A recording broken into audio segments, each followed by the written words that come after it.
బైబిల్లో ఉన్నటువంటి వ్యక్తులు ఉన్నారే, మొదటి ఏబేల్ నుంచి చివరి దాకా మనం బైబిల్లో చెప్పిన విషయాలు ఏ ఒక్క వ్యక్తిని కూడా మనం ఫాలో అవడానికి ఇష్టపడం.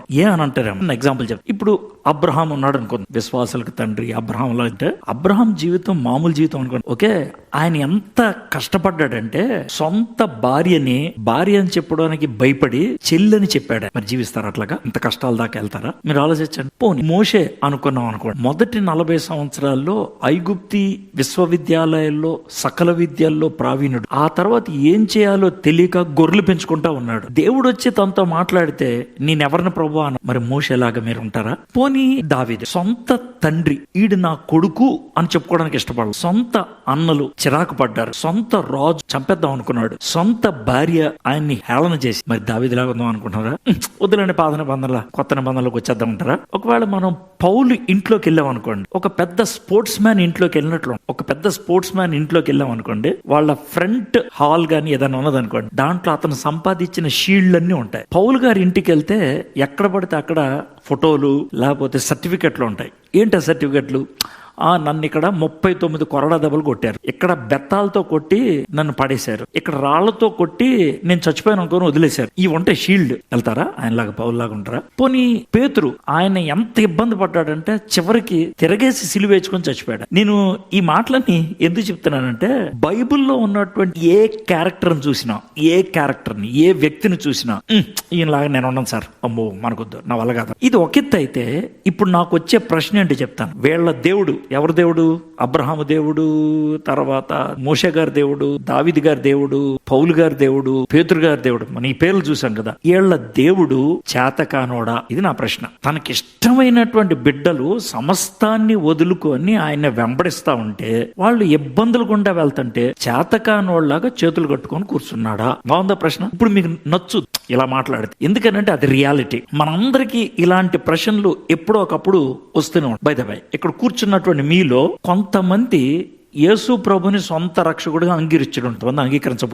ఎవరు అని నేను అడగట్లా. మీరు అంగీకరించిన వాళ్ళు అయితే ఇప్పుడు నేను చెప్పే మాటలు మీరు బాగా అర్థం. ఏంటనంటే, యేసు ప్రభుని అంగీకరించక ముందు, యేసు ప్రభుని అంగీకరించిన తర్వాత ఆలోచిస్తే మీకు సమస్యలు ఎప్పుడు ఎక్కువైనాయో తెలుసా? యేసు ప్రభుని అంగీకరించినాకే అప్పుడే ఎక్కువైంది. ఏంటి సార్, నేను యేసు ప్రభుని అంగీకరించిన తర్వాత శోధనలు ఎక్కువైపోయినాయి, సమస్యలు ఎక్కువైపోయినాయి, బాధలు ఎక్కువైపోయినాయి, నేను ఏమన్నా పొరపాటు చేశానా అనే ప్రశ్న రావటం అనేది సహజం. అయితే ఈ రోజు, రేపు, ఎల్లుండి 3 రోజులు ఒకే వ్యక్తి జీవితాన్ని చూస్తే బాగుంటుంది అనిపించింది నాకు. అంటే ఒక స్టోరీ అర్థమవుతే కనుక మీరు ఇంకొంచెం చదువుకోవడానికి వీలు. ఎవరి గురించి సార్ అని అంటే, పాత నిబంధన ఆది కాండంలో ఉన్నటువంటి యోసేపు. ఇది నేను ఈ 3 రోజులు చూడాలి. 3 రోజులు 3 వర్తమానం. ఈ రోజు యోసేపుని పరిచయం చేస్తారు. ప్రవేశం లేకపోతే పరిచయం. రేపు యోసేపు యొక్క పరీక్ష. 3వ రోజు యోసేపు యొక్క ఆయన యొక్క ప్రభుత్వం, అల్టిమేట్ రూల్. ఈ 3 మనము చూడం. సార్, యోసేపుని ఎందుకు తీసుకున్నారు సార్ అని అంటే, దేవుడు అబ్రహాముని విశ్వాసులకు తండ్రి అన్నాడు. దాంట్లో ఎటువంటి డౌట్ లేదు. అబ్రహాముతో దేవుడు ఒక నిబంధన చేసుకున్నాడు. ఆ అబ్రహాము నిబంధనలో ఒక చిన్న భాగం మీకు చదివి వినిపిస్తాను. దాంట్లోంచి యోసేపు యొక్క గొప్పతనం ఏంటో మీకు చెప్తాను. ఆదికాండం 15వ అధ్యాయం 13వ వచనం. ఆయన, నీ సంతతి వారు తమది కాని పరదేశమందు నివసించి ఆ దేశపు వారికి దాసులుగా ఉందరు. వారు 400 ఏండ్లు వీరిని శ్రమ పెట్టుదురు. వీరు ఎవరికి దాసులవుదురో ఆ జనమునకే నేను తీర్పు తీర్చుదును. తర్వాత వారు మిక్కిలి ఆస్తితో బయలుదేరి వచ్చదు. నీవు క్షేమముగా నీ పితరుల యొద్దకు పోయేదవు, మంచి వృద్ధాప్యమందు పాతి పెట్టబడదు. ఇది దేవుడు అబ్రహాముతో చెప్పిన మాట. ఇప్పుడు చూడండి, 400 సంవత్సరాలు తమకి కాని దేశంలో వాళ్ళు జీవిస్తారు. ఇది ఎక్కడ జరిగింది? ఐగుప్తు దేశం. ఐగుప్తు దేశంలో యోసేపుని బట్టే కదా 400 ఏళ్ళు ఉండగలిగింది. యోసేపుని బట్టే కదా అక్కడికి రాగలిగింది. యోసేపుని బట్టే కదా వాళ్ళకి అంత ఆస్తి అనేది దొరికింది అక్కడ. ఈ ఒక్క మనిషి ఒక దేశాన్ని నిలబెట్టాడు. ఈ ఒక్క మనిషి దేవుడి యొక్క ప్రణాళిక నెరవేరటానికి తన జీవితాన్ని సమర్పించాడు. ఇది యోసేపు జీవితంలో మనం చూస్తే ఆయన్ని తృణీకరించారు, ఆయన్ని హింసించారు, ఆయన్ని చీకొట్టారు, మోసం చేశారు. కానీ చివరికి ఆయనే వాళ్ళకి రక్షకుడు. సో ఈ ప్రయాణాన్ని మనము ఈ రోజు చూడటానికి ప్రయత్నం చేద్దాం. అయితే ఆది కాండంలో 4 ప్రాముఖ్యమైన వ్యక్తులు ఎవరు సార్ అంటారు. మొదటి వ్యక్తి ఏమో నోవహు, మొదటి 12 అధ్యాయంలో ఉంటాడు. రెండో వ్యక్తి ఏమో అబ్రహాము 12 నుంచి 25 దాకా. మూడో వ్యక్తి ఏమో యాకోబు 27 నుంచి 36 దాకా ఉంటాడు. నాలుగో వ్యక్తి ఏమో యోసేపు 37 నుంచి 50. అంటే ఆది కాండాన్ని ఒక చపాతీ అనుకుంటే 4 ముక్కలు చేస్తే 4. ఈ 4 దేవుడే మన దేవుడు. సో మనము అందుట్లో చివరి వ్యక్తిని మనం చూడబోతా ఉన్నాం అన్నమాట. ఈ రోజు అబ్రహాముకి 14 అధ్యాయాలు ఉన్నాయి, యోసేపుకి 12 అధ్యాయాలు. తక్కువేం కాదు. అబ్రహాముతో రమారమి సెట్ అయినటువంటి వ్యక్తిగా మనం చూస్తాం. అయితే మన పితరులు అని 3 పేర్లు చెప్తారు. ఎవరెవరి పేర్లు? అబ్రహాము, ఇస్సాకు, యాకోబు. యోసేపు పేరు చెప్పరు. ఎందుకని? యాకోబు యొక్క 12 మంది కొడుకులు ఇశ్రాయేలీలు మా పితరులు అంటారు కాబట్టి యోసేపు దాంట్లో యాడ్. కానీ యోసేపు నుంచి నేర్చుకునేటువంటి పాఠం ఈ రోజు మనం 37 అధ్యాయాన్ని ధ్యానం. బైబిల్ ఉంటే ఆది కాండం 37. ఈ 37 అధ్యాయానికి 36 వచనాలు. ఓకే, ఈ 36 వచనాలకి 20 సంవత్సరాల చరిత్ర. ఎంత? 20 సంవత్సరాలు. మొదటి వచనం నుంచి చివరి వచనంకి వెళ్ళటానికి 20 సంవత్సరాలు పట్టింది. మనకి ఎంతసేపు పట్టు చావడానికి? 15 నిమిషాలు. 10 నిమిషాల్లో 20 years హిస్టరీ చదువుతున్నాను. అదనమాట. ఈ 36 వచనాల్లో 5 సన్నివేశాలు ఉన్నాయి. 1 2 3 4 5. ఈ ఒక్క అధ్యాయాన్ని డ్రామా వేస్తే డ్రామాలో 5 సీన్లు ఉన్నాయి. 5 సీన్స్. 5 సీన్స్ ద్వారా ఈ మొదటి అధ్యాయాన్ని మనం ధ్యానం చేయబోతున్నాం. మీరు భారతీయులు బహ్రెయిన్ లో ఉంటున్నారు, మీకు ఎంత బాగా వర్తిస్తుందో దీన్ని మనం చూద్దాం. అర్థమైందా? సో మనం వాక్యాన్ని చదివేటప్పుడు నాకు ఇది ఎంత మట్టుకు వర్తిస్తుంది, నాకు ఎంత మట్టుకు సెట్ అవుద్ది అనేది మనం చూసుకోవటం నేను మొదటి వచనం చదువుతాను. యాకోబు తన తండ్రి పరదేశ వాసిగా ఉండిన కనాను దేశములో నివసించను. అంటే యాకోబు వాళ్ళ నాన్నకి అక్కమ్మ ఉండేది మీ భాషలో. కానీ యాకోబుకి అక్కమ్మ లేదు, పౌరసత్వం వచ్చేసి. మీకు అర్థం కండి, సిటిజన్. ఆయనకేమో వీసా ఉండేది. ఎవరికి? ఇస్సాక్ గాని అబ్రహాముకి గాని వీసా ఉండేది. కానీ యాకోబు దగ్గరకు వచ్చేప్పటికి వీసా కాదు, సిటిజన్షిప్. సార్ వీసా ఉంటే ఏంటి సార్, సిటిజన్షిప్ అంటే ఏంటి సార్? ఇది మీకు వచ్చేటువంటి క్వశ్చన్. ఇప్పుడు ఎవరైనా ఇండియా నుంచి అమెరికా గాని ఆస్ట్రేలియా గాని యూరప్ గాని వెళ్తే వాళ్ళు చేసే మొట్టమొదటి పని ఏంటంటే అక్కడికి వెళ్ళంగానే కొంచెం జీతం వచ్చిందంటే ఒక ఇల్లు కొనేసుకుంటాం. ఎందుకని? సెటిల్ అయిపోవడం. మీరు ఎవ్వరు కూడా ఇల్లు కొనుక్కోవడానికి ప్రయత్నం చేయరు. ఇక్కడ సెటిల్ అవ్వడం లేదు. సో మీరేం చేస్తారంటే ఎంత సంపాదించినా మీ ఊర్లో ఇల్లు కొట్టుకుంటారు. కావాలంటే 2-3 అపార్ట్మెంట్లు కొనుక్కుంటారు. కానీ ఇక్కడ మాత్రం కొంటే అమ్మేసే ఏదో ఒకటి కొంటారు. కారు కొనుక్కుంటారు, టీవీ కొనుక్కుంటారు, ఫ్రిడ్జ్ కొనుక్కుంటారు. అంటే మీరు ఇక్కడ జీవిస్తున్నా కూడా మీరు ఏమనుకుంటారంటే ఇది మా ఊరు కాదు, ఎక్కడ నేను ఉండను, కొంతకాలం అయిన తర్వాత వెనక్కి వెళ్ళిపోతాను, ఇది మీ యొక్క లైఫ్. కానీ సిటిజన్షిప్ ఉంటే కనుక ఇక్కడే నేను ఉంటాను. సార్ తేడా ఏంటి సార్ అని అంటే కనుక మీరు జాగ్రత్త. మీరు బహ్రెయిన్ లో 20 ఏళ్ళు ఉన్నప్పుడు కూడా మీరు ఒకవేళ ఈస్ట్ గోదావరి వెస్ట్ గోదావరి అనుకోండి ఆయా బానవా అంటారు వాళ్ళు. అంటే మిమ్మల్ని ఏం ఎక్కిరించట్లా. అంటే మీ ఒరిజినాలిటీ ఏం మారదు. కానీ అమెరికా వెళ్ళి 2 నెలలు ఉన్నాడు అనుకో, వాట్ యూ డూయింగ్ మే అంటాడు. మీకు అర్థమైందా? అంటే ఏంటి అని అంటే కనుక నేను ఇక్కడ ఉండబోతున్నాను కాబట్టి ఎలాగలా తయారైపోవాలనుకుంటాడు. మీరు వెనక్కి వెళ్ళాలి కాబట్టి మన ఒరిజినాలిటీ వదులుకోకూడదు అనుకుంటారు మీరు. ఇప్పుడు మీకు బాగా సెట్ అయింది కదా. అయితే యాకోబు వాళ్ళ నాన్న ఇస్సాక్ గాని యాకోబు వాళ్ళ తాత అబ్రహాం గాని ఇది మన ఇల్లు కాదు అన్నట్లు జాగ్రత్తగా బతికారు. కానీ యాకోబు దగ్గరకు వచ్చేప్పటికి ఇది మన దేశం. ఆ మన దేశం అనే ఫీలింగ్ లో ఒక డేంజర్ ఉంది. ఏంటంటే ఈ దేశంలో నేను ఉండబోతున్నాను కాబట్టి వీళ్ళ బట్టలు నేను వేసుకుంటా, వీళ్ళ భాష నేను నేర్చేసుకుంటా, వీలైతే వీళ్ళ దేవుళ్ళని నేను కూడా కొలుస్తా. మీకు అర్థమైంది కదా? వీళ్ళకున్న బుద్ధులు నేను తెచ్చుకుంటా. దీంతో డేంజర్ ఉంది. ఏంటి ఆ డేంజర్ అంటే వాళ్ళకలాగా వీళ్ళు తయారయ్యారు. యాకోబు సంతతి వాళ్ళు అలా తయారయ్యారు. వాళ్ళలో ఒకళ్ళు అయిపోయారు, వాళ్ళలో కలిసిపోయారు. ఈ రోజు నాకు ఒక కుర్రోడు అమెరికా నుంచి చాట్ చేశాడు. రాకముందే ఓ అరగంట సేపు చాట్ చేశాడు. వాడితో విచిత్రమైన సమస్య. అన్న నాకు క్రిస్టియన్ గా అనిపించుకోవటం ఇష్టం లేదన్నా అన్నాడు. మంచిది బాబు, ఏమనిపించుకోవాలనుకుంటున్నావు? ఏమో నాకు తెలియదు అన్నా అంటున్నాడు. నవ్వద్దు. అమెరికాలో ఉండే అలాగే ఉంటాడు. వాడికి ఏం చేయాలో అడిగే తెలియదు. కొద్దిసేపు ఉన్నాక ఏమంటాడంటే, అన్నా నాకు యేసుక్రీస్తు అంటే ఇష్టం, యేసుక్రీస్తుతో నాకు సంబంధం కావాలి, యేసుక్రీస్తుకి నేను దగ్గరగా ఉండాలి, కానీ క్రిస్టియన్ అనిపించుకోకూడదు. దీనికి కూడా నవ్వదు. అమెరికా వాళ్ళు అలాగే ఉంటారు. వాడేంటో వాడికి తెలియదు. వీడు అక్కడికి వెళ్ళిన తర్వాత వాళ్ళలాగా తయారాడు. నేను ఎందుకు ఈ ఉదాహరణ చెప్పాను అని అంటే కనుక యాకోబు అక్కడ కనానీయుల మధ్యన జీవిస్తూ దేవుడిచ్చినటువంటి ఆ దేశంలో జీవిస్తూ వాళ్ళలాగా తయారై పాడైపోవడం మొదలు పెట్టాడు.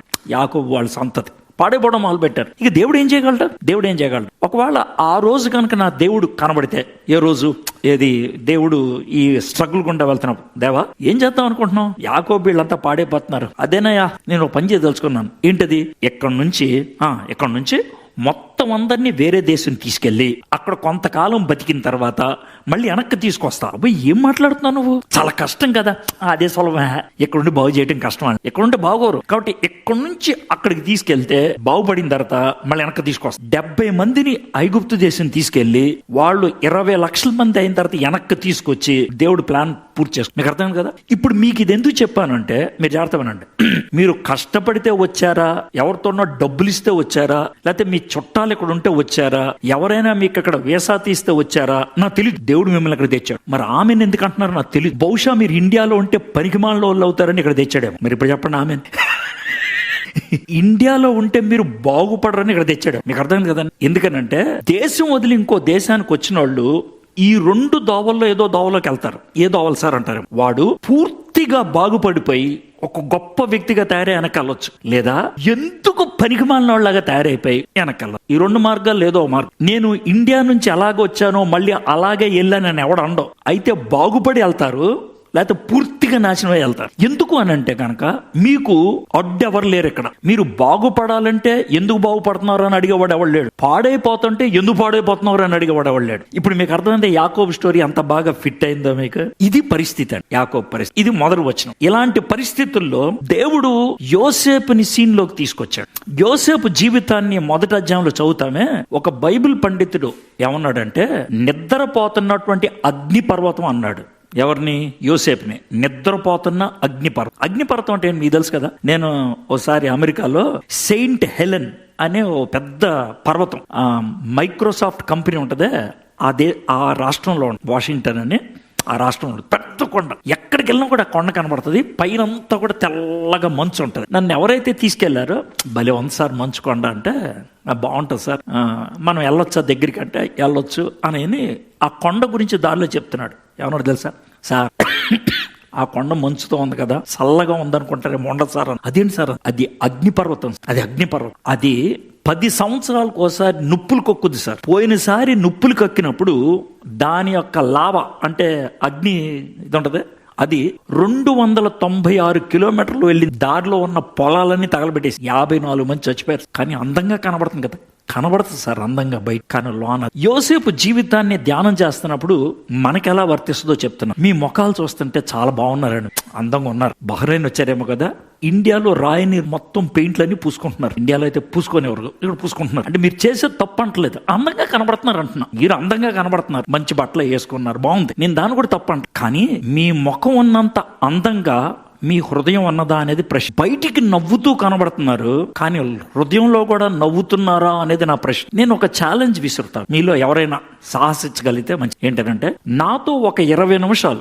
సింగిల్ గా గడపండి. మీరు నాతో ఒక 20 నిమిషాలు సింగిల్ గా గడపండి. కన్నీళ్లు కార్చకుండా మీరు వెళ్ళగలిగితే జీవితాంతం నేను మీకు బానిసే. సింగిల్ గా మీరు నాతో ఒక 20 నిమిషాలు గడపాలి చాలు. కన్నీళ్లు కార్చకుండా మీరు వెళ్ళి, అంటే నేను కొడతానని కాదు, కళ్ళల్లో కారం పెడతానని కాదు, మామూలుగా మాడతాను అంతే. సింగిల్ గా. మీరు గుంపుగా వచ్చినప్పుడు నవ్వుతూ మాట్లాడతారు, సెటైర్లు వేస్తారు, జోకులు వేస్తారు, కానీ సింగిల్ గా వచ్చినప్పుడు మాట్లాడాలి వాస్తవాలు బయట. అందుకే యోసేపు జీవితం మన జీవితానికి చాలా సరితూగుతుంది అనిపించింది. నిద్రపోతున్నటువంటి అగ్నిపర్వతం. సరే, ఇప్పుడు యోసేపు గురించి ఆలోచన.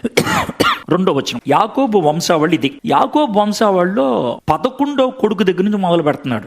ఎందుకంటే యోసేపు ఇంపార్టెంట్ కాబట్టి. అంతకుముందు 10 మంది పుట్టేశారు. యోసేపు 17 ఏండ్లు వాడై తన సహోదరులతో కూడా మందను మేపుచుండెను. అతడు చిన్నవాడై ఉండి తన తండ్రి భార్యలైన బిల్హా కుమారుల యొద్దకు, జిల్ఫా కుమారుల యొద్దకు ఉండెను. అప్పుడు యోసేపు వారి చెడుతనమును గూర్చిన సమాచారము వారి తండ్రి వద్దకు తెచ్చుచూ ఉండెను. మీకు తెలిసినట్లుగా యాకోబు తాను ఒక అమ్మాయిని ప్రేమించాడు. వాళ్ళ మామ మోసం చేసి వాళ్ళ అక్కనిచ్చి పెళ్లి చేశాడు. 14 ఏళ్ళు ఊడిగం చేసి మొత్తానికి రేచల్ని సంపాదించు. కానీ కొడుకులు పుట్టలేదు ఆవిడకి. 10 మంది పిల్లలు పుట్టిన తర్వాత 11వ వాడుగా పుట్టాడు యోసేపు. యోసేపు అంటే యాకోబుకి చాలా ఇష్టం. అయితే గుర్తుపెట్టుకో, ఈ 12 మంది పిల్లలు ఉన్నారే, ఈ 12 మంది పిల్లల్ని 2 తెగలుగా మనం చేయాలి. ఒక తెగ ఏమిటంటే 22 కంటే ఎక్కువ 22 అంటే వయసు. ఇంకో తెగ ఏంటంటే 21 కంటే తక్కువ. 21 కంటే తక్కువ వయసు వాళ్ళంతా ఇంటి దగ్గర గొర్రెలు కాస్తూ ఉండేవాళ్ళు. 22 దాటిన వాళ్ళంతా దూరం వెళ్ళి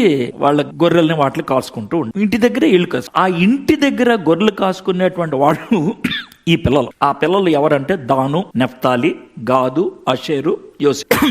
ఈ 5 వీళ్ళు ఇంటి దగ్గర గొర్రెలు కాసు. అర్థమైందా? అయితే దీని గురించి మనకి చెప్పింది ఏంటనంటే, యోసేపు రోజు ఇంటికి వచ్చినప్పుడు వాళ్ళ నాన్నకి వాళ్ళ అన్నోళ్ళు చేసిన చెడ్డ పనులని చెప్తూ ఉండేవాడు. ఎందుకు చెప్పేవాడు చెడ్డ పనులు? ప్రతి దాంట్లో నుంచి పాయింట్ నేర్చు. ఎందుకు చెప్పేవాడు అంటే, ఈయన చేసేవాడు కాదు, వాళ్ళు చేసేవాడు. ఈయన చేసేవాడు కాదు, ఆయన చేసేవాడు. అందుకే ఇంటికి వచ్చి, నాన్న డాన్ ఎలా చేశాడు, నెఫ్తాలి ఎలా చేశాడు, ఆషేర్ ఎలా చేశాడు అని చెప్పుకుంటూ ఉండేవాడు. దీంతో అంటే ఆ నలుగురికి కూడా ఎవరంటే ఇష్టం ఉండేది కాదు, యోసేపు అంటే. దీని నుంచి కూడా మనం పాఠం ఏంటది పాఠం అని అంటే, యోసేపు వాళ్ళ అన్నల యొక్క ప్రభావంలోకి మీకు అర్థమైంది కదా, ఎల్లలా తాను మాత్రం జాగ్రత్తగా బతుకుతున్నాడు. ఎందుకు అని అంటే, మీరు గుర్తుపెట్టుకోవాలి, మీరు ఒక పాశ్చాత్య దేశంలోకి రాగానే ఇక్కడంటూ ఒక కల్చర్ ఉంటది కదా, ఆ కల్చర్ లోకి ఖచ్చితంగా వెళ్ళిపోవాలని ఏం లేదు. నేను అనేది బహ్రెయిన్ కల్చర్ లో కాదు, భారతీయుల కల్చర్. ఇక్కడికి వచ్చిన భారతీయులు కూడా లైఫ్ స్టైల్ వేరుగా ఉంటది. మీకు తెలుసు ఆ లైఫ్ స్టైల్ ఎలా ఉంటుందో. అలాంటి లైఫ్ స్టైల్లోకి అందరూ వెళ్ళిపోతున్నారన్నా నేను కూడా వెళ్ళిపోవాలి అనేది ఏమి లేదు. యోసేపు అన్నల ప్రభావం మీదకి ఆయన వెళ్ళలేదు, జాగ్రత్తగా ఉన్నాడు. మరి మీరు ఉండగలుగుతున్నారా? ఆలోచించు. ఇదంతా ప్లెయిన్ స్టోరీ, మధ్యలోంచి టర్నింగ్ పాయింట్ కనబడుతుంది. ఇప్పుడు 3వ వచనం. మరియు యోసేపు ఇశ్రాయేలు వృద్ధాప్యమందు పుట్టిన కుమారుడు గనుక తన కుమారులందరికంటే ఎక్కువగా అతన్ని ప్రేమించి అతని కొరకు విచిత్రమైన నిలువుటంగిని కుట్టించారు. అతని సోదరులు తమ తండ్రి అతనిని తమకు అందరికంటే ఎక్కువగా ప్రేమించు చూచినప్పుడు వారు అతని మీద పగపెట్టి అతని క్షేమ సమాచారమైన అడగలేకపోయిరి. దీంట్లో ఓ చిన్న సమస్య మనం తెలుసుకోవాలి. యాకోబుకి వాళ్ళ నాన్న దగ్గర నుంచి ప్రేమ దొరకలా. ఇది చాలా ఇంపార్టెంట్ పాయింట్, నేర్చుకోండి. యాకోబుకి వాళ్ళ నాన్న దగ్గర నుంచి ప్రేమ దొరకలా. వాళ్ళ నాన్న ఎవరు? ఇస్సాకు ఎవరిని ఎక్కువ ప్రేమించేవాడు? ఏసావుని ప్రేమించేవాడు. కాబట్టి యాకోబుకి ప్రేమ దొరకలా. అమ్మేమో పోరా అని చెప్పి పంపించేసింది. తండ్రి ప్రేమ కొదువైనప్పుడు, తల్లి ప్రేమ దొరకనప్పుడు మన పిల్లలు ఏం చేస్తారు తెలుసా? బయట వాళ్ళ ప్రేమను ఆశిస్తారు. మీ పిల్లలు వేరే అమ్మాయిని గాని వేరే అబ్బాయిని గాని ఎక్కువ ప్రేమిస్తున్నారంటే దానికి సమస్య ఏంటంటే మీరు చూపించాల్సినటువంటి ప్రేమ చూపించినప్పుడు జరిగేటువంటి పర్యవసానం ఇది. ఇప్పుడు మనోడు వెళ్ళిపోయాడు, రేచల్ని ప్రేమించాడు, చూడంగానే ప్రేమలో పడిపోయాడు. ఎంతగా ప్రేమించాడంటే ఒక పండితుడు ఏమంటాడంటే, యాకోబుని యేసు ప్రభుతో పోల్చాడు.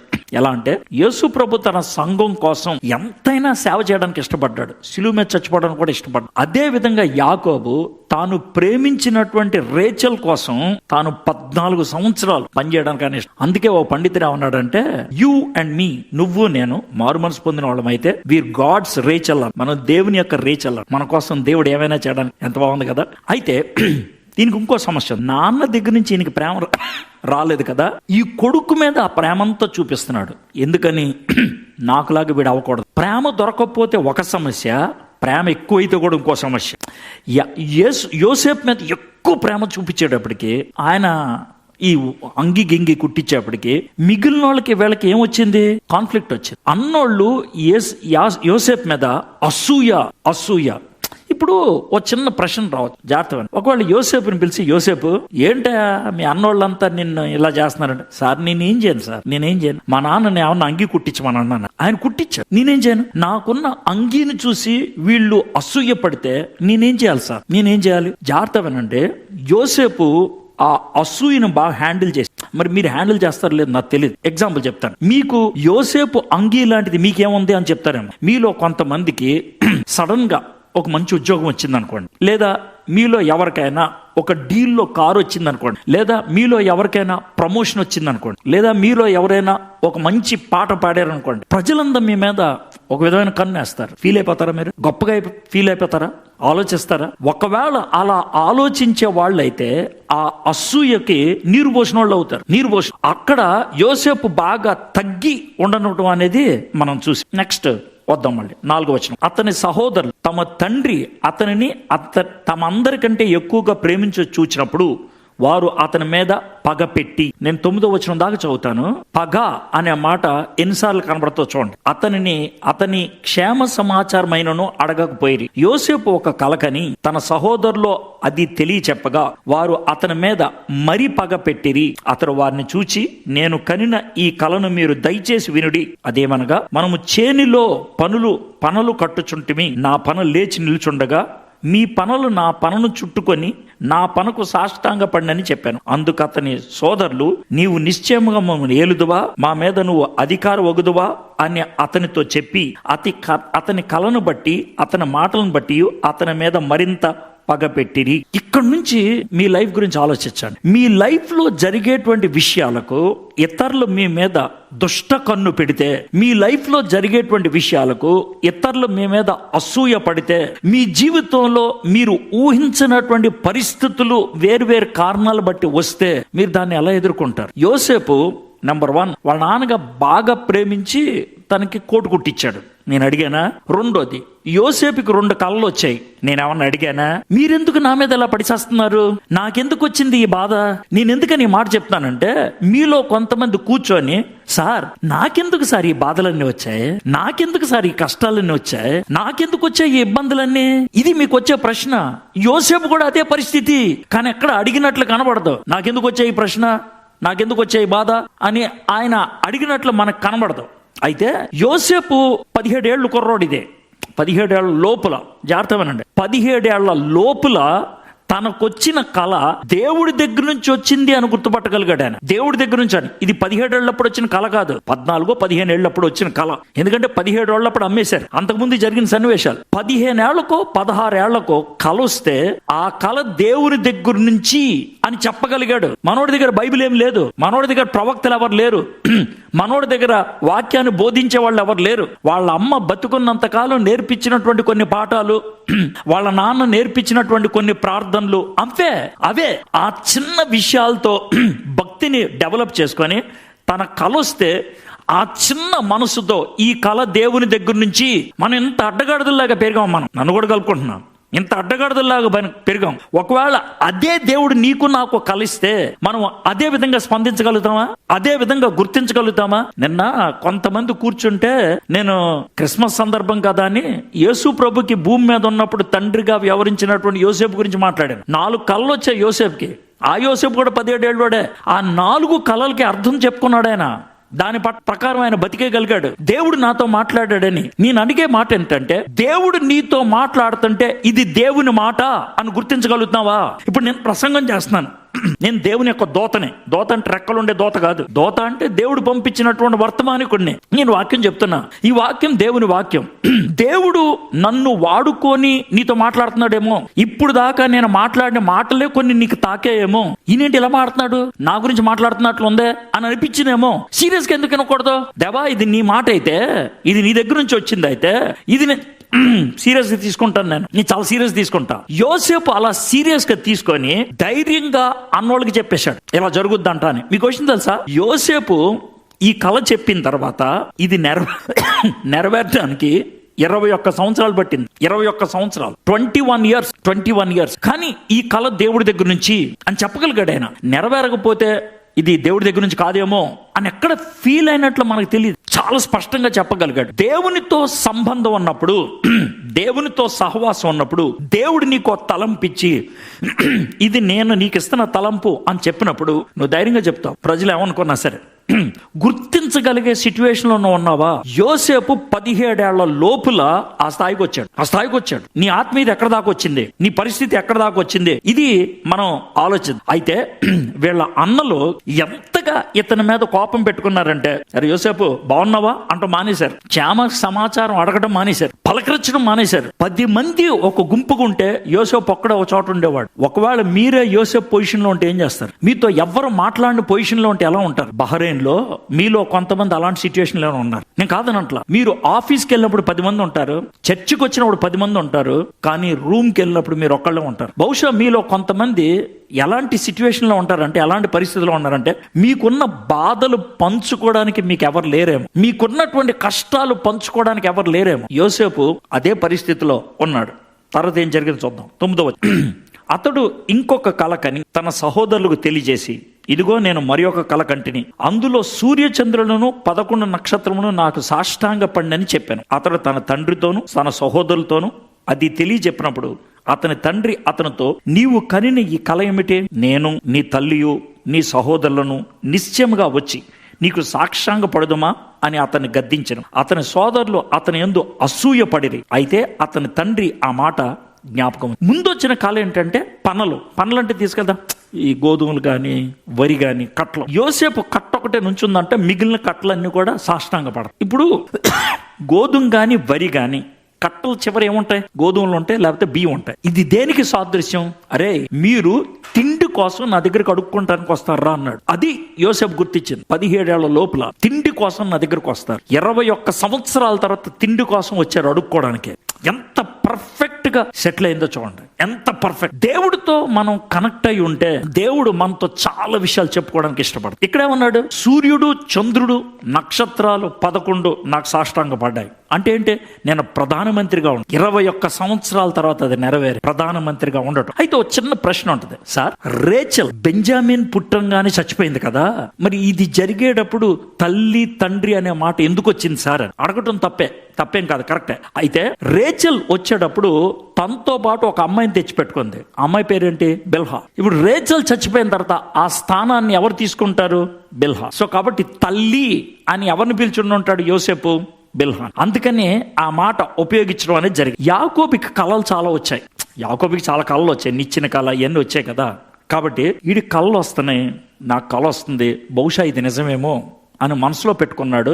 ఇది ఈ 9 వచనాల దాకా మనకి చాలా స్పష్టంగా అంత బానే ఉంటది. కానీ ఒకటి ఇప్పుడు మీకు అప్లై చేస్తా. పైన యోసేపు జీవితం ఒకటి, కింద పరిస్థితులు ఒకటి. పైన యోసేపు జీవితం ఒకటి, కింద పరిస్థితులు. పైన యోసేపు జీవితం అంటే నాన్న ప్రేమను బాగా పొందాడు, గుడ్ పాయింట్. 2 నాన్న రంగులు కోటిచ్చాడు, గుడ్ పాయింట్. 3 యోసేపు సాంస్కృతిక ప్రభావం లేకుండా బతికాడు, 3. 4 దేవుడు తనతో డైరెక్ట్ గా మాట్లాడుతూ కళలు కూడా ఇచ్చాడు. ఇవన్నీ బాగున్నాయి కదా, ఇవన్నీ బయటకు బాగున్నాయి.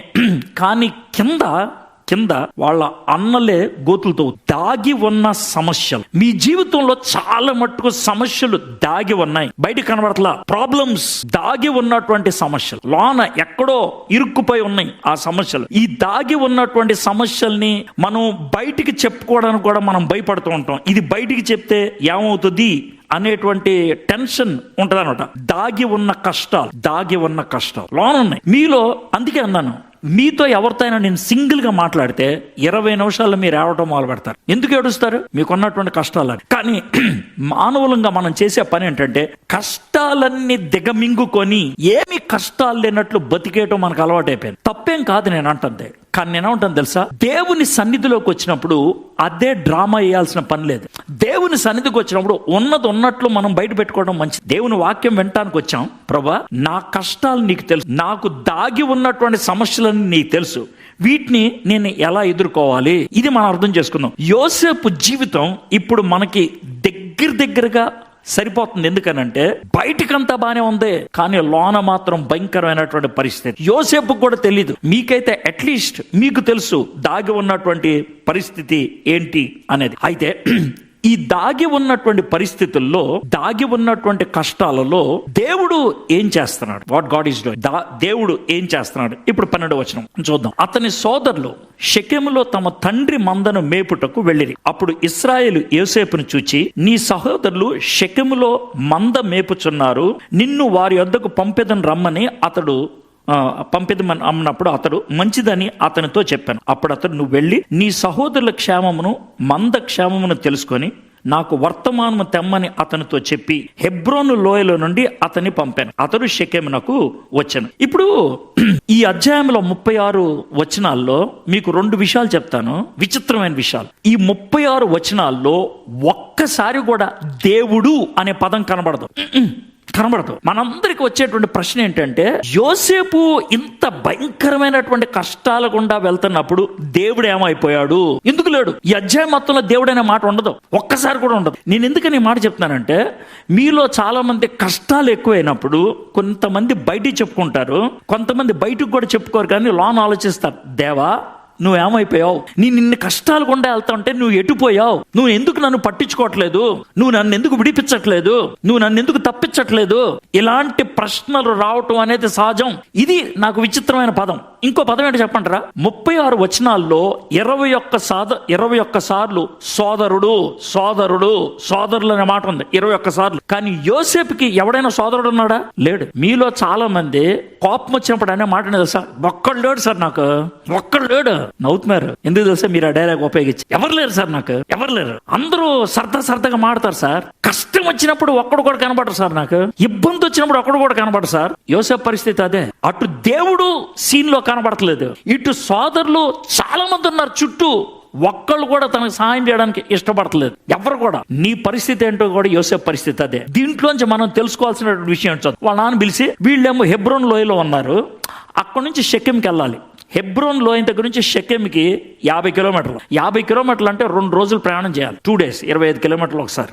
2 రోజులు నడుచుకుంటా ఆయన వెళ్ళాలి అక్కడికి. ఎందుకు? అన్న వాళ్ళకి ఫుడ్ ఇచ్చి వాళ్ళ క్షేమ సమాచారం తీసుకొని వెనక్కి రావడానికి. ఇది పరిస్థితి. షెకెం ఆ ప్రదేశం. ఒక్క చిన్న మాట చెప్పాలి. షెకెం మంచిది, షెకెం చెడ్డది. ఎందుకు మంచిది, ఎందుకు చెడ్డది? షెకెంలో మొట్టమొదటిసారి అబ్రహాము బలిపీఠాన్ని కట్టాడు. షెకెంలో దేవుడు యాకోబుకి ప్రత్యక్షమై నిన్ను ఇశ్రాయేలు అని పిలుస్తాను అని చెప్పాడు. అది షెకెం, అది మంచిది. ఎందుకు చెడ్డదో తెలుసా? షెకెములో యాకోబు గారి కూతుర్ని పాడు చేశారు. పాడు చేయటంతో షెకెములో ఉన్నటువంటి అబ్బాయిల్ని మోసపూరితంగా పెద్ద కొడుకులు ఉన్నారా వాళ్ళు చంపేశారు. అలాంటి ప్లేస్కి వెళ్ళటం మంచిదా? అయితే యాకోబు చూడండి, మీ అన్నలు షెకెంకి వెళ్ళారా? ఎందుకు వెళ్ళారు డాడీ అక్కడికి? మంచి ప్లేస్ కాదు కదా, ఆడ సమస్య కదా. డాడీ మీరు నన్ను అక్కడికి ఎందుకు పంపిస్తున్నారు డాడీ అనలేదు యోసేపు. వెళ్ళిపోయాడు ఆయన, జస్ట్ వెళ్ళిపోయాడు. అయితే చూద్దాం ఏం జరుగుతుందో అక్కడికి వెళ్ళిన తర్వాత అనేది. అక్కడికి వెళ్ళి అటు ఇటు తిరుగుతుంటే ఓ పనుడు కనబడ్డాడు. ఏం ఎత్తుతున్నావు అన్నాడు. సార్ మా బ్రదర్స్ ఉండాలి ఇక్కడ. మీ బ్రదర్స్ డోతాన్ వెళ్ళిపోయారయా? డోతాన్. అక్కడి నుంచి మళ్ళీ ఇంకో 2 రోజులు ప్రయాణం. డోతాన్ వెళ్ళారు, అక్కడికి వెళ్ళారు. అయితే ఇదంతా జరుగుతున్నప్పుడు నాకు ఒక విషయం అర్థమవుతుంది ఏంటంటే, దాగి ఉన్న కష్టాల మధ్యన దాగి ఉన్న కాపుదల కూడా కనబడుతుంది. దాగి ఉన్న కాపుదల అంటే దేవుడు యోసేపుని ఏ విధంగా కాపాడుకుంటూ వచ్చాడు, దేవుడు యోసేపుని జీవితాన్ని ఏ విధంగా కృపతో ముందుకు నడిపిస్తున్నాడు. ఇది చాలా ప్రాముఖ్యం. మనం బయట జరిగేటువంటి విషయాలను ఆలోచించి లోన దేవుడు ఏం చేస్తున్నాడో చూడలేకపోతే, గ్రహించలేకపోతే యోసేపు లాగా నిబ్బరంగా మనం ఉండలేం. వీ కెనాట్ నిబ్బరంగా ఉండలేం. యోసేపు ఇలాంటి పరిస్థితుల్లో నిబ్బరంగా 17 ఏళ్ళప్పుడు ఉండగలిగాడు అనంటే నాకేమనిపిస్తుందంటే, ఆయన వీటన్నిటి మధ్యన దేవుడు నా జీవితం పట్ల ప్రణాళిక ఉంది. కష్టాలు బయటికి రావచ్చు, సమస్యలు బయట రావచ్చు, దేవుడికంటూ ప్రణాళిక ఉంది. ఆ ప్రణాళిక మీద నమ్మకం ఉంచి బతికేశాడు ఆయన. ఇప్పుడు ఏంటి జరిగిందో చూద్దాం. ఆడికి వెళ్ళాడు ఆయన. అక్కడికి వెళ్ళిన తర్వాత అన్నోళ్ళు ఏం చేశారు? అరే కలలుగానే వాడు వచ్చాడు రా, ఈడు కలలు నెరవేరకూడదు. అది వాళ్ళ గొడవ. యోసేపు మీద కదా వాళ్ళ కోపం. ఈడి కలలు నెరవేరకూడదు. మనం ఏం చేద్దామంటే ఈయన్ని గుంట్లో పడేద్దాం, చంపేసి గుంట్లో పడేద్దాం, ఏదో అడిమృగం వచ్చి చంపేసిందని చెప్దాం అని అంటే రూబేన్ వచ్చాడు. అర్రే వజ్రా చంపొద్దురా అని. ఇదే కాపుదల అంటే. మీకు అర్థమైంది కదా? ఇదే కాపుదల అంటే. 10 మంది చంపేద్దాం అనుకుంటే ఒకడొచ్చి చంపొద్దురా అని అన్నాడు. దేవుడు రూబేన్ని వాడుకున్నాడు. అంటే రూబేన్ ఏదో మంచివాడు అంటలేదు నేను, రూబేన్ వాడుకున్నాడు. ఆ తర్వాత నేను స్టోరీ చదవట్లేదు, టైం వేస్ట్ అవుతుందని, లేట్ అయిపోయిందని. ఆ తర్వాత రూబేన్ ఎక్కడికో బయటికి వెళ్ళాడు. అప్పుడే మిద్యానీలు వస్తున్నారు, వ్యాపారవేత్తలు ఒంట్ల మీద వస్తా ఉన్నారు. యోధాకు ఒక ఐడియా వచ్చింది. రే ఈయన చంపేస్తే మనకు వచ్చేది ఏమందరా? వాళ్ళకి అమ్మేద్దాం అనేది దేవుని యొక్క కాపుదల. ఈయన్ని చంపొద్దు, దేవుని యొక్క కాపుదల. ఆ టైంలో వాళ్ళు వ్యాపారవేత్తలు రావటం దేవుని యొక్క కాపుదల. నేను ఎందుకని ఈ మాట చెప్తానంటే, కొన్ని సందర్భాల్లో మనం కూర్చొని నా జీవితంలో ఏం జరిగింది, ఎందుకు అలా జరిగిందని ఆలోచిస్తే, జాగ్రత్తగా ఆలోచిస్తే దేవుడు కనబడిన హస్తం కనబడతా ఉంటది. God's invisible hand. ఇక్కడ గాడ్స్ ఇన్విజిబుల్ హ్యాండ్, అది కాపుదల. ఎంత బాధాకరమైన విషయం ఏంటంటే, యోసేపును గుంటలో పడేసి ఆ గుంట బయట యోసేపు తెచ్చినటువంటి పప్పలు తింటూ, యోసేపు తెచ్చినటువంటి భోజనాన్ని తింటూ వాళ్ళు భోజనం చేస్తుంటే ఆ గుంటలో పడి అన్నయ్య నన్ను బయట లాగండ్రా, అన్నయ్య నన్ను బయట లాగండ్రా అని ఉంటాడు. అలాంటి బాధలు గుండా వెళ్ళాడు యోసేపు 17 ఏళ్ళప్పుడు. యోసేపు యేసు ప్రభు లాంటోడు అని అనటానికి చాలా సాదృశ్యాలు ఉన్నాయి. సొంత అన్నలు యోసేపుని శత్రుగా చూశారు. యేసు ప్రభు పరిస్థితి అంతే. యేసు ప్రభు యొక్క అంగీని ఇప్పేసి శిలువ మీదకి ఎక్కించారు. యోసేపు అంగీని ఇప్పేసి గుంటలో పడేశారు. యేసు ప్రభుని అమ్మేశారు, యోసేపుని అమ్మేశారు. చాలా సిమిలారిటీస్ ఉంటాయి. ఎంత చేసినా అన్నయ్యల్ని తిట్టలేదు యోసేపు. ఎంత చేసినా యేసు ప్రభు వారు, తండ్రి వీరేం చేస్తున్నారు, వీరేరు గారు వీరిని క్షమించండి అని. సో మెనీ సిమిలారిటీస్ యోసేపులో మనం చూడగలుగుతాం. సరే, వాళ్ళు వచ్చారు, అమ్మేశారు. బహుశా మనోడు చిన్న గోచి ఉండి ఉంటుంది అంతే. ఎందుకంటే పైన అంగి తీశారు కదా, గోచి ఉండి ఉంటుంది. ఆ గోచి కట్టుకొని ఒంటి మీద కూర్చున్నాడు. నాకు తెలియకడుతాను, గొర్రెల కాపరికి రంగురంగుల అంగి ఎందుకు? వాళ్ళ నాన్న ఎందుకు కుట్టించాడు? ఎందుకు కుట్టించాడు నాకు తెలీదు. కానీ తెలియకుండానే ఆ అంగి కొడుక్కేసి ఏమని చెప్తున్నాడు తెలుసా? అరే, ఒకరోజు నువ్వు రాజు అవుతారా. I don't know. స్టోరీ చూస్తూ ఉంటే దేవుడు ఏ విధంగా విచిత్రమైన పద్ధతుల్లో పనిచేసుకుంటూ వస్తున్నాడో మనకు అర్థమవుతూ ఉంటుంది. సరే, అమ్మేశారు, వెళ్ళిపోయాడు. అయితే ఇప్పుడు ప్రశ్న ఏంటనంటే, సార్ దేవుడు ఏం చేస్తున్నాడు? జాగ్రత్త వినండి, ఇక్కడ ప్రాముఖ్యమైన దేవుడు ఏం చేస్తున్నాడు. మీకు ఇంకొక విషయం చెప్తే ఇంకా కోపం వస్తుంది మీకు. ఏంటో కోపం అంటే, ఊరి పేరు గుర్తుపెట్టుకోండి, డోతాన్. డోతాన్లో జరిగిన విషయం ఇదే. డోతాన్లో ఇదే ప్లేస్లో 1000 సంవత్సరాల తర్వాత ఇంకో సంఘటన జరిగింది కరెక్ట్గా డోతాన్లో. ఇది ఎక్కడ ఉంటుందంటే రాజులు 2వ గ్రంథం 6వ అధ్యాయంలో ఉంటుంది. ఏంటి సార్ సరే విషయం ఏంటంటే, ఇదే డోతాన్లో ఎలీషా అనే ప్రవక్త ఉన్నాడు. ఇదే డోతాన్లో ఎలీషా అనే ప్రవక్త. పక్కన సిరియా దేశం ఉన్నది. సిరియా దేశపు రాజుకి కోపం వస్తుంది ఒకసారి. ఎందుకనంటే తనకు సైనిక అధికారులను అందరిని పిలిచి, అరే మీలో ఎవడో మంచోడు కదరా. ఎందుకు సార్ అంటే, నేను ఏ ప్లాన్ వేసినా ఇశ్రాయేలీలకు ఎలా తెలిసిపోతుంది? మీరు ఎవరో ఒకళ్ళు చెప్పకపోతే. సార్ మేము ఎవరూ చెప్పలేదు, అబద్ధం ఆడదో, మొత్తం అందరినీ చెప్పేస్తాను అని అంటే, సార్ ఒక్క నిమిషం ఆగండి సార్, అక్కడ ఒక ప్రవక్త ఉన్నాడు సార్, ఏం పేరు ఆడితే? ఎలీషా. వాడు ఏం చేస్తాడు? ఏం లేదు సార్, వాడి ధ్యానంలోకి వెళ్తే మీరేమి ప్లాన్ వేసుకున్నారో దేవుడు అతనికి చూపిస్తాడు సార్. ఓహో, ఇదే విషయం. నిజం సార్, మేము ఎవరు చెప్పట్లా, వాడికి మొత్తం అంతా చెప్తున్నాడు. రే ఓ పని చేయండి రా, రాత్రి వెళ్ళిపోయి ఆడెక్కడున్నాడో వాడు చుట్టూ మన సైనికులు సెట్ అయిపోవాలన్నారు. ఇది ఒక చిన్న గుట్ట. ఆ గుట్ట మీద ఎలీషా ఉన్నాడు, చుట్టూ సిరియా దేశపు సైనికులు ఉన్నారు. మనోడు పొద్దున్నే లేచాడు. ఎవరు? ఎలీషా. గెహాజీ వచ్చాడు, అసిస్టెంట్. మనోడు టిఫిన్ పెట్టాడు. ఎలీషా టిఫిన్ తినేస్తా ఉన్నాడు. గెహాజీ చుట్టూ చూశాడు. సార్ ఏంట్రా సార్, ఏంటి చూడండి సార్, ఏంట్రా చూసేదే, నన్ను తిన్నా సార్, మీకేం భయం వేయట్లేదా? భయం ఎందురా సార్, చుట్టూ సిరియా దేశపు సైనికులు సార్ అంటే. అప్పుడు ఎలీషా చేసిన మాట ఏంటనంటే, తలపైకెత్తే, దేవా వీడు కళ్ళు తెరు, దేవా వీడు కళ్ళు తెరు అంటే. గెహాజీ అప్పుడుదా కళ్ళు మూసుకున్నాడా? తెరిసే ఉన్నాడు. మీరు పాట పాడతారు కదా, ఓపెన్ మై ఐస్ అనేసి, అది కళ్ళు మూసుకొని పాడతారు, కళ్ళు తెరిచి పాడతారా?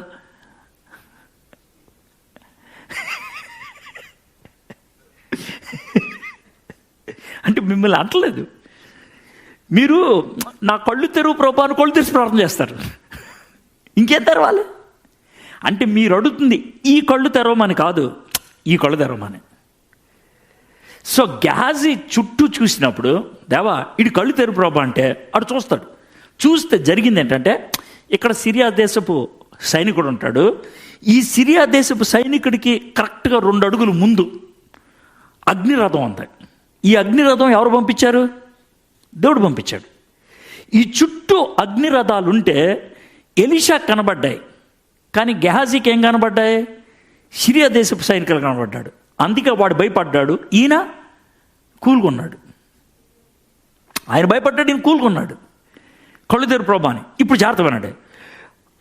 డోతాన్ అనే ఊర్లో ఎలీషా మీదకి సిరియా దేశపు సైనికులు పంపిస్తే దేవుడు అగ్నిరథాలు పంపించి కాపాడాడు.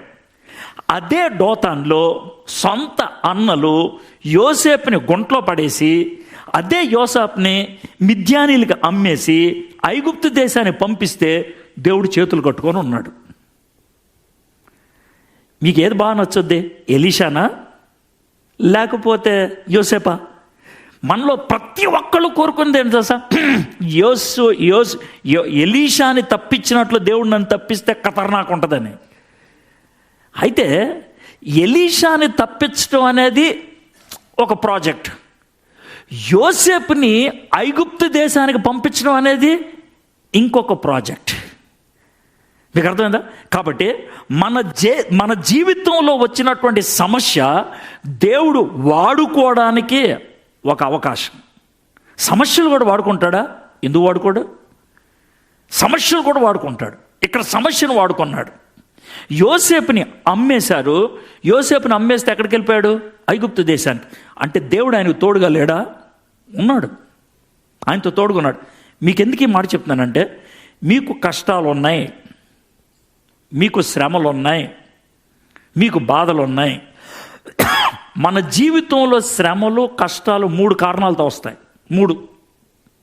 1, మనం తప్పు చేస్తే వస్తాయి. 1, మనం తప్పు చేస్తే వస్తాయి, పాపం చేస్తే వస్తాయి. 2, మన భద్రత కోసం వస్తాయి. అంటే మనం పాపంలో పడిపోకుండా ఉంచడానికి దేవుడు సమస్యను తీసుకురావచ్చు. 3, మన జీవితంలో పైకి తీసుకెళ్ళటానికి వస్తాయి. 3 బైబిల్లోంచి ఉదాహరణ చెప్తాను, మీకు బాగా అర్థం అవుతుంది. దావీదికి సమస్య వచ్చింది. ఏం సమస్య వచ్చింది? ఎంతో ప్రేమగా బెత్షెబాకి కొడుకు పుడితే వాడికి జబ్బు వచ్చింది. వాడు ఏమయ్యాడు? చచ్చిపోయాడు. ఎందుకు సార్ దావీదు కొడుకు చచ్చిపోయాడు? పైగా దావీదు ఉపవాసం ఉన్నప్పుడు ఎందుకు చచ్చిపోయాడు అంటే దావీదుకు బుద్ధి రావడానికని చంపేశాడు. దావీదుకు బుద్ధి వచ్చింది. ఆడు చచ్చిపోయిన తర్వాత అప్పుడు దేవుడు నాకు బుద్ధి తీసుకురావడానికి తీసుకొచ్చాడు. నీకు తప్పు చేస్తే వచ్చిన సమస్యకి ప్రభువు దగ్గరికి వెళ్ళి పశ్చాత్తాపడితే మంచిది. అక్కడతో సెటిల్ అయిపోతుంది. 2, భద్రత కోసం సమస్యలు వస్తాయి. ఎగ్జాంపుల్ చెప్తాను. పౌలు భక్తుడికి జబ్బు వచ్చింది. ఎందుకు వచ్చింది? పౌలు ప్రార్థన చేశాడు, ప్రభా ఈ జబ్బు తీసేయి అంటే, నేను తీయను. ప్రభా నేను ప్రార్థన చేస్తే ప్రతి ఒక్కడికి స్వస్థ వస్తుంది. అవును, మరి నాకు రాకపోతే బాగోదు, పర్లేదు, నేను తీయను. ప్రభా ఇది అస్సలు బాగలేదు, అందరికీ స్వస్థత వచ్చిన రాబోదు, పర్లేదు, ఉన్నాయి. ఎందుకు? ఏం లేదు, అది లేకపోతే 2 సమస్యలు. ఏది లేకపోతే? జబ్బు లేకపోతే. ఏంటి ఆ 2 సమస్యలు? 1, నిన్నే ప్రజలు దేవుడు అనుకుంటారు. అమ్మ అవునా, వద్దు. 2, నువ్వే ఉప్పొంగిపోతావు. నువ్వు ఉప్పొంగిపోకుండా ఉండటానికి, ప్రజలు నిన్ను దేవుడని కొలవకుండా ఉండటానికి నీకు ఈ జబ్బు నేనే పెట్టించా. ఒకవేళ నాకున్న సమస్య దేవుడు అనుమతిస్తే వచ్చింది అన్నప్పుడు ఇక నీకు టెన్షన్ ఎందుకు ఉంటుంది? నీకెందుకు టెన్షన్ ఉంటుందండి? అస్సలు ఉండదు. ఇది 2వ కారణం. 3వ కారణం ఏంటనంటే, మొదటి నువ్వు పాపం చేయలా, 2వది నువ్వు పాపంలోకి వెళ్ళేదేం కాదు, అయినా సమస్య రావచ్చు. ఇది కొద్ది మందికి వస్తుంది. ఎందుకంటే వాళ్ళని ఒక మోడల్ చేయడానికి, వాళ్ళని ఇంకో స్థాయికి తీసుకెళ్ళడానికి, ఉదాహరణకి యోసేపుకి వచ్చినట్లు నెక్స్ట్ లెవెల్కి తీసుకెళ్ళాడు యోసేపుని. యోసేపుకి వచ్చినటువంటి సమస్య తాను పాపం చేస్తే వచ్చింది కాదు, తన భద్రత కోసం వచ్చింది కాదు. ఎందుకని వచ్చింది? తన ప్రధానమంత్రి చేయడానికి. ఈ సమస్య రాకపోతే ప్రధానమంత్రి అవుతాడాయన? అవడు. నీ జీవితంలో వచ్చినటువంటి సమస్య నిన్ను పైకి తీసుకెళ్ళటానికేమో, నీ జీవితంలో వచ్చినటువంటి కష్టం పైకి తీసుకెళ్ళటానికేమో. ఉదాహరణకి దేవుడు అబ్రాహాం దగ్గరికి వచ్చి, నీకు ఒక్కడే కొడుకున్నాడు కదా అని నా కోసం బలి అంటే తండ్రికి ఎంత బాధ ఉంటుందో ఆలోచించండి. కానీ వెళ్ళాడు, అలాగే కొండ మీదకి వెళ్ళాడు, బలి ఇవ్వడానికి కూడా రెడీ అయిపోయాడు. ఆగో, దేవుడు అబ్రహాంకి ఆ రోజు ఒక డిగ్రీ ఇచ్చాడు, విశ్వాసులకు తండ్రి. ఇంకెవరికి ఇవ్వరా ఆ డిగ్రీ? నీ ఒక్కడికే. గెలిచాడు, పైకి వెళ్ళాడు.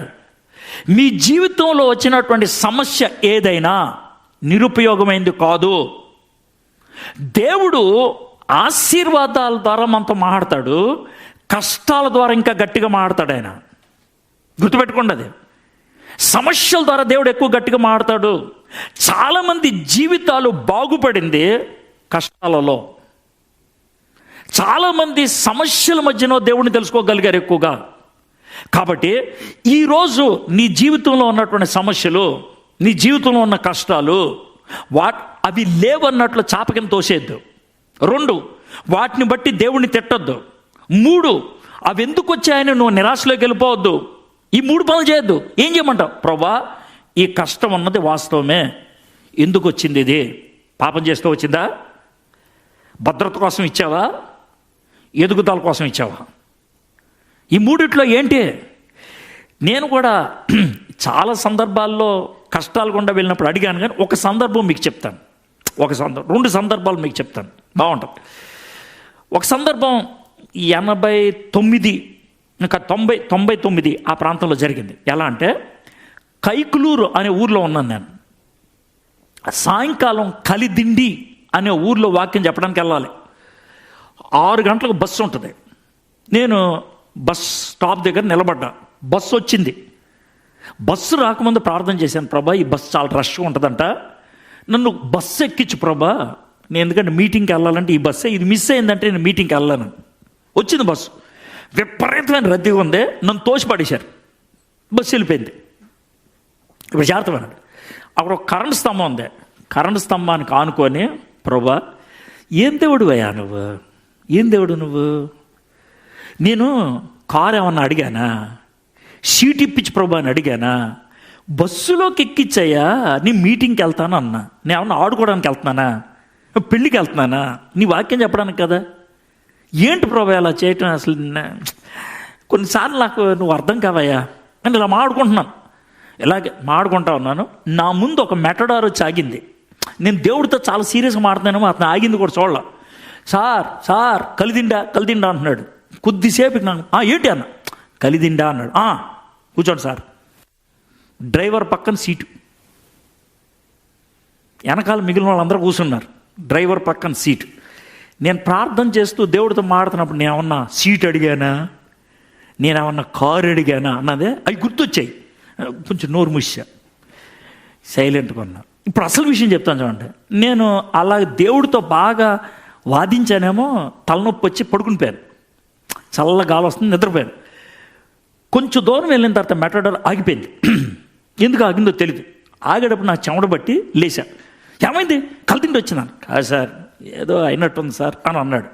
అంటే కారు డోర్ ఓపెన్ చేసి బయటికి దిగి 4-5 వెహికల్స్ ఉన్నాయి, దాటి అవతలికి వెళ్ళి నా కళ్ళ ముందున్న సీను చూస్తే ఒక్కసారిగా భయం వేసింది నాకు. అంటే నేను ఏ బస్సు అయితే ఎక్కుదాం అనుకున్నానో ఆ బస్సు కాలువలో పడిపోయి ఉంది. 12 మంది చచ్చిపోయారు. మీకు అర్థమవుతుందండి? ఇప్పుడే అది కాలువలో పడిపోయింది, 12 మంది చచ్చిపోయారు. ఇది నేను అన్నమాట. జాగ్రత్తగా వినండి మాట. మనకొచ్చేటువంటి కష్టాలు మనల్ని విసిగించడానికి రాలా, మనల్ని ఏడిపించడానికి రాలా, మనల్ని బాగు చేయడానికి వచ్చాయి. నువ్వు పాపం చేసినప్పుడు వచ్చిన కష్టమైనా బాగు చేయడానికే. దావీదు కొడుకు చచ్చిపోయింది దావీదు కళ్ళు తెరిపించడానికి. గుర్తుపెట్టుకోండి, పౌలు గారికి ముళ్ళు పెట్టింది పౌలు గారు పడిపోకుండా ఉండటానికి. అబ్రహాం గారికి భయంకరమైన సవాలు వచ్చింది అబ్రహాం గారిని ఓ మెట్టు పైకెక్కించడానికే. ఎవరిది నిరుపయోగమైంది సార్? కష్టాలు వస్తాయి, మనకే పరీక్షలు మనకు ఉంటాయి, దేవుని బిడ్డలుగా ఉంటాయి. పరీక్షలో లేనటువంటి ఒక్క విశ్వాసిని బైబిల్లో చూపించి నాకు. ఎంత బుద్ధిహీనమైన మాట అంటే, ప్రభా నాకు ఏ సమస్య లేని జీవితం ఇవ్వు ప్రభా, ఏ కష్టం లేని జీవితం ఇవ్వు ప్రభా అంటే అది ఎలా ఉంటుంది? పరీక్షలు లేని జీవితం. పరీక్షలు రాయకుండా ఉంటే ఏమవుతావు? టీ కొట్టులో పెట్టుకుని పనిచేసేవాడు అవుతావు. పరీక్షలు రాస్తే కలెక్టర్ అవుతావు. పరీక్షలు, సమస్యలు, శోధనలు యోసేపుకి వచ్చాయి. మనోడు వాటినేమి ఖాతరు చేయాల. దేవుడు నాతో ఉన్నాడు అన్నట్లు ఆయన బతికాడు. ఇప్పుడు క్వశ్చన్, దేవుడు డోతాన్లో ఎలీషాను తప్పించాడు, అదే డోతాన్లో యోసేపుని అప్పగించేశాడు.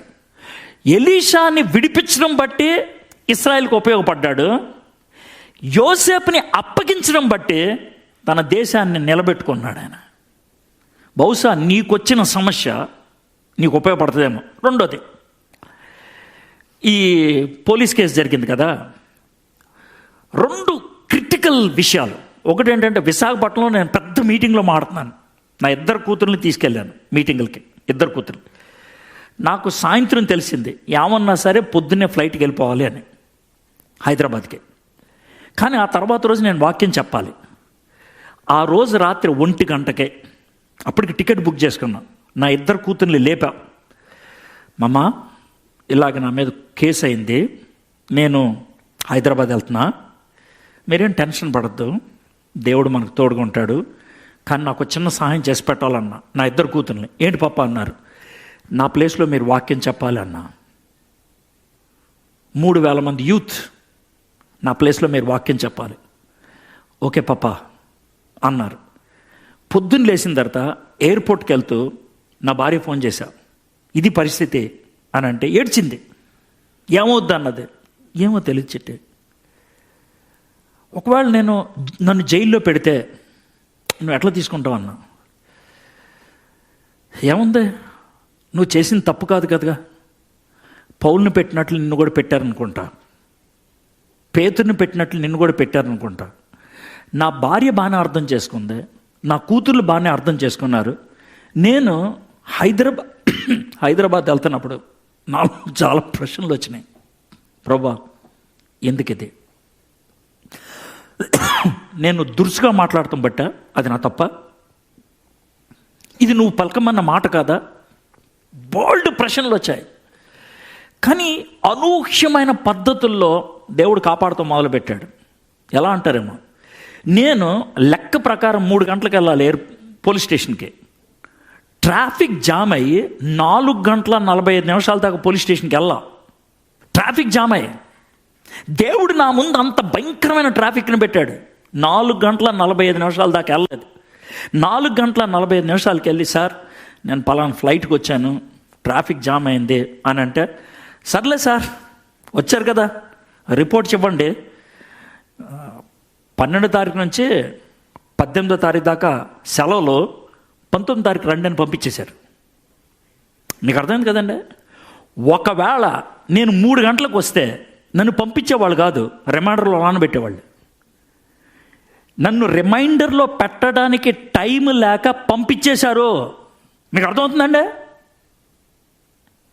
ట్రాఫిక్ జామ్ దేవుడు కలిగిచ్చాడు నా కోసం. ట్రాఫిక్ జామ్ నా కోసం కలిగించాడు. 19వ తారీఖున మొత్తం కేసు కొట్టేశారు. ఈలోగా మాట్లాడుకోవటం అయిపోయింది, కొట్టేశారు. బయటకు వచ్చిన తర్వాత బయటకు వస్తున్నప్పుడు డిఎస్పి గారు అన్నారు, బాబు ఆ వీడియో ఏదో హైడింగ్లో పెట్టమన్నారు కదా, వదిలిపెట్టేశాను అని అన్నారు. వదిలిపెట్టేశాను. కానీ అప్పటికే అడుగుతున్నాను, 29వ తారీఖు జనవరి 29వ తారీఖు యూట్యూబ్ వాడు నాకు పంపించిన మెసేజ్ విని, మీ ఒక్క మెసేజ్ 7 ఛానల్స్లో ప్లే అవుతుంది, 1 మిలియన్ వ్యూస్ దాటిని అని. ఏం మెసేజ్ అని చూస్తే అదే. అప్పుడు దేవుడు నాకు చెప్పిన మాట ఏంటి తెలుసా, నిన్ను జైల్లోకి తీసుకెళ్లే పరిస్థితి వచ్చింది కాబట్టి 1 మిలియన్ మంది చూశారు దీన్ని, లేదా ఎవడు చూసిండేవాడు కాదు. మీకు అర్థమైంది కదండి. ఈ వర్తమానం భారతదేశానికి కావాలి, అందుకని నేను లోనేసా. సరిపోద్దా?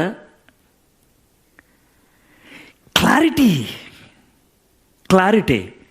సమస్యలు, కష్టాలు మన జీవితంలో పాఠం నేర్పించడానికి. ఇంకో సన్నివేశం చెప్తాను. నేను విద్యార్థుల మధ్యన పరిచయలోకి వచ్చినటువంటి తొలి దినాల్లో చాలా కష్టాలు గుండా వెళ్ళామండి. చాలా అంటే నాకు తిండి తినడానికి కూడా డబ్బులు ఉండే కావు. నెలకి కనీసం 7-8 రోజులు పస్తుండేవాడిని. అయితే ఒకసారి 2 రోజులు ఏం తినలా, 2 days ఏం తినలా. ఎందుకు తినలేదంటే నాకు డబ్బులు లేవు. 3వ రోజు బాగా ఆకలి అవుతుంది, కడుపు నొప్పిగా ఉంది, నీళ్లు తాగుతున్నానేమో వాంతులు అయిపోతున్నాయి ఆకలికి. సూట్ కేస్ అంతా ఏరితే పావలా దొరికింది. పావలా అంటే 25 పైసలు దొరికింది. రాత్రి 11 గంటలకి నేను వైఎంసీఏ రూమ్లో అద్దుకుంటున్నాను.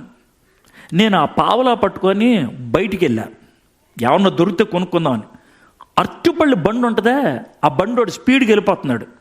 ఆ నేప కుళ్ళిపోయిన అరటిపళ్ళు ఓ మూలలో పెడతాడు కదా, అవి చూపించి ఇది ఎంత అని అడిగా. 40 పైసలు అన్నాడు వాడు.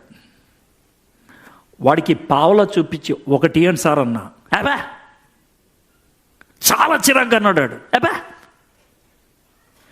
నేను ఆ పావలా పట్టుకొని గదిలోకి వచ్చి కూర్చొని ఈ కాళ్ళతో పొట్టని నొక్కుకుంటూ నొప్పి తట్టుకోలేక, ఏంటి ప్రభా ఇలాంటి పరిస్థితి అని ఇబ్బంది పడతా ఉంటే 5 నిమిషాలు తక్కువ 12, 10 నిమిషాలు తక్కువ 12 అయింది. ఎవడో తలుపు కొడుతున్నాడు.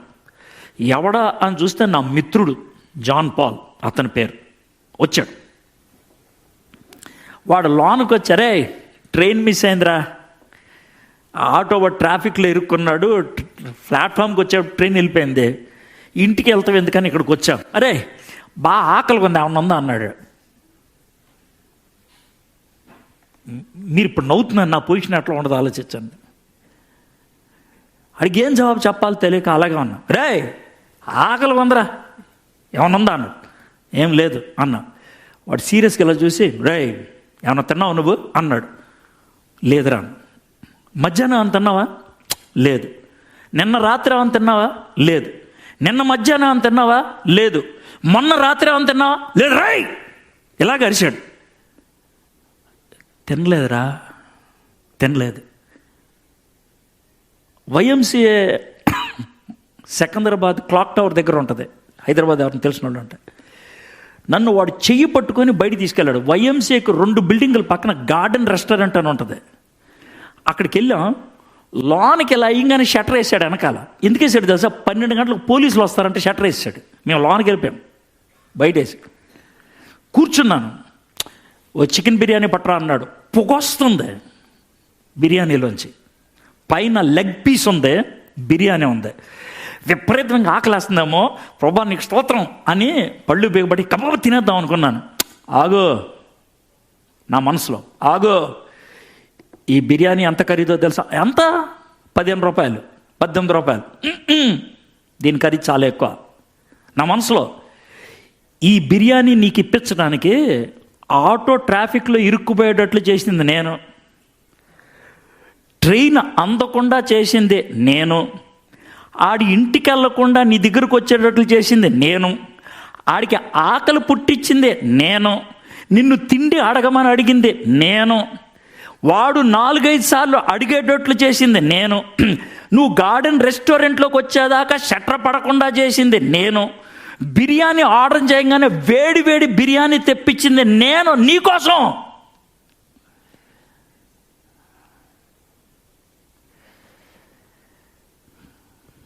ప్రభా చాలా ఖరీదైంది, చాలా ఖరీదైంది. ఆ కష్టాల మధ్యన దేవుని కృపను పొందినటువంటి నాకు దేవుడి గురించి తెలిసినంత నీకు తెలీదు.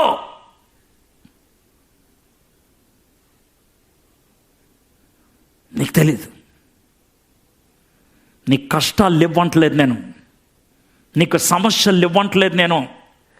సార్వభౌమైనటువంటి దేవుడు చేతులు కట్టుకొని లేడు, ఆయన కళ్ళు మూసుకొని లేడు. నీ సమస్యలు ఎందుకు వచ్చాయో దేవుడికి తెలుసు. దేవుడు నీ జీవితాన్ని బాగు చేయడానికి కష్టాలు తెచ్చాడా? దేవుడు నీ జీవితాన్ని ఉపయోగించుకోవడానికి కష్టాలు తెచ్చాడా? దేవుడు నీ జీవితంలో పాపాన్ని అరికట్టడానికి కష్టాలు తెచ్చాడా? దేవుడు ఏది చేసినా మంచిగా తీసుకొస్తాడు. యోసేపు కష్టాల గుండా వెళ్ళాడు. ఆయన అమ్మేశారు, కానీ నిశ్శబ్దంగానే వెళ్ళిపోయాడు. యోసేపు స్టోరీ మీకు తెలుసు. తర్వాత అధ్యాయాల్లో ఏమైందో. తర్వాత జైల్లోకి వెళ్ళాడు, తర్వాత ప్రధానమంత్రి అయ్యాడు. అతన్ని అమ్మేయకపోతే ఐగుప్తు వెళ్ళేవాడా? పొతీఫర్ భార్య అనుమానించకపోతే జైల్లోకి వెళ్ళేవాడా? జైల్లో కలలకి భావం చెప్పడం పోతే ప్రధానమంత్రి అయ్యేవాడా? ప్రధానమంత్రి అవ్వకపోతే ఇశ్రాయేలీలకి రక్షకుడు అవ్వగలిగుండేవాడా? ఈ రాత్రి మీ కష్టాలు ఉన్నాయా? ఈ 3 విషయాలు గుర్తుపెట్టుకో. దాగి ఉన్న కష్టాలు బయటికి హ్యాపీగా కనబడుతున్నారు. దాగి ఉన్నటువంటి దేవుని యొక్క కృప, దాగి ఉన్నటువంటి దేవుని యొక్క కృప, దాగి ఉన్నటువంటి దేవుని యొక్క ఉద్దేశం, అది మనం గుర్తించిన దినాన్న కష్టాల మధ్యన నవ్వుతూ ఉంటాం. కష్టాల మధ్యన నవ్వినటువంటి వాళ్ళు చాలామంది ఉన్నారు. నెత్తి మీద రాళ్ళు పడతా ఉంటే దేవుడు నాకు కనబడుతున్నాడని ఆనందించాడు స్టెఫను. జైల్లో పడేస్తే ఆ గొలుసుని కంజిర్లాగా వాడి పాటలు పాడాడు ఫిలిప్పు, ఆ పౌలు, శీలలో. మరి మీ పరిస్థితి ఏంటి? కష్టాలు ఉన్నాయి. ఈ సాయంత్రం దేవుణ్ణి అడుగుతారా, ప్రభా ఈ కష్టాల వెనకాల దాగి ఉన్న నీ కృప ఏంటి? దాగి ఉన్నటువంటి నీ కాపుదల ఏంటి? బహుశా నాకు ఇప్పుడు తెలియదేమో. నువ్వు సార్వభౌముడి, నన్ను మర్చిపోలేదు. ప్రార్థన చేసుకుందాం. మా దేవా, మా ప్రభా, 36 వచనాలు, 5 సన్నివేశాలు, 20 సంవత్సరాలు యోసేపు జీవితం మా ముందు పెట్టాం. చిన్న పిల్లోడు ప్రభా, 17 సంవత్సరాల లోపు కుర్రోడు, ఎలాంటి పరిస్థితులు గుండా వెళ్ళాడు ప్రభా. తాను అడగలేదు అంగీ కావాలని, తాను అడగలేదు కలలు రావాలని, తాను అడగని కలలు, తాను అడగని అంగీ తన సహోదరులకి తన మీద కోపం వచ్చేటట్లు చేస్తే, ఈర్ష్య కలిగేటట్లు చేస్తే యోసేపు ఏం చేయగలడు ప్రభా? వాళ్ళ నాన్న పంపించాడు, అన్నోళ్ళకి సహాయం చేద్దామని వెళ్తే వాళ్ళు అమ్మేశారు. కానీ యోసేపు ఆ టైంలో కూడా నిశ్శబ్దంగానే ఉన్నాడే. ఎందుకంటే నువ్వు తనతో ఉన్నావని మనసులో ఎక్కడో నమ్మకం ఉంది ప్రభా. కష్టాల మధ్యన నిన్ను వదిలేయలేదు, దిక్కుమాలిన పరిస్థితుల్లో నిన్ను వదిలేయలేదు ప్రభా. ఇక్కడ ఎవరైనా కష్టాలలో ఇరుక్కుపోయి ఉన్నారా? సమస్యల మధ్యన ఇరుక్కుపోయి ఉన్నారా? బయటికి రావడానికి వీల్లేనటువంటి పరిస్థితుల్లో ఇరుక్కుపోయారా? ఆర్థిక ఇబ్బందులా, లేకపోతే భార్యాభర్తల మధ్యన సమస్యలా? అవి ఏది ఏమైనప్పుడు కూడా ప్రభా, సార్వభౌమ దేవుడివి నువ్వు, నీ అనుమతి లేకుండా ఏం జరగదో. ఎందుకు అనుమతిచ్చావు ప్రభా? ఎందుకు అనుమతిచ్చావు? ప్రతి ఒక్కళ్ళు తెలుసుకోగలుగుటకు సహాయం చేయండి ప్రభా. ఏదో తూత్తు మంత్రం కాదు ప్రభా, జండు బాము రాసి వెళ్ళిపోవటం కాదు ప్రభా. నీతో వాళ్ళు సహవాసం చేసి జీవితం యొక్క నిజ పరిస్థితిని అర్థం చేసుకోవాలి ప్రభా. అలా అర్థం చేసుకోవడానికి మీరు కృప చూపించండి తండ్రి. కష్టాల మధ్యన నీతో సహవాసం, శ్రమల మధ్యన నీ ప్రేమను అనుభవించడం, మాలో ప్రతి ఒక్కరికి ఒక అనుభూతిని కలిగించమని, నీ కృపను మేము చవి చూడగలుగుటకు సహాయం చేయమని యేసు నామములో ప్రార్థన చేయించున్నాం తండ్రి. ఆమేన్, ఆమేన్.